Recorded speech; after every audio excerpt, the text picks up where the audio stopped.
जळगाव जिल्ह्यातल्या जामनेर तालुक्यात 12वीत शिकणाऱ्या निलेश हा फतेपूर येथील न्यू इंग्लिश स्कूलचा विद्यार्थी होता।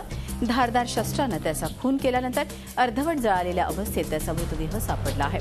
सोमवारी शाळेतून परत आल्यानंतर रात्री कुणाच्या तरी बोलवण्यावर निलेश घराबाहेर गेला, तो परत आलाच नाही। शोधाशोध केल्यानंतर सकाळी एका शेताजवळ निलेशचा अर्धवट जळालेल्या अवस्थेत मृतदेह आढळला। खून कशामुळे झाला याचा पोलीस आता शोध घेत आहेत। यावेळी महत्त्वाची बातमी आलेली आहे। अतिशय दुर्दैवी अशी बातमी आपण बघतो आहे।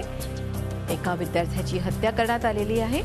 जामनेर तालुक्यातली ही घटना 12वीत शिकणाऱ्या निलेश बेटोदे या विद्यार्थ्याचा निर्घृण खून करण्यात आला आहे। अधिक माहिती घेऊयात, आपले प्रतिनिधी विकास भदाडे आपल्याबरोबर आहे। विकास, काय अधिक कळतं या माहिती घटनेबद्दल?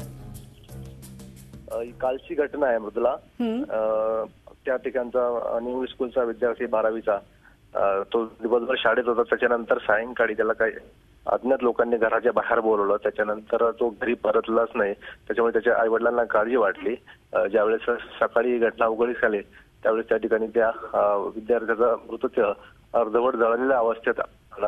त्याच्यानंतर स्थानिक नागरिकांनी पोलिसांना पाचारण केले। त्या ठिकाणी जामनेरचे पोलीस त्या ठिकाणी आले। श्वान पथकाद्वारे तपासणी करण्यात आली, मात्र कुठलाही माग त्या श्वान पथकाने काढलेला नाही।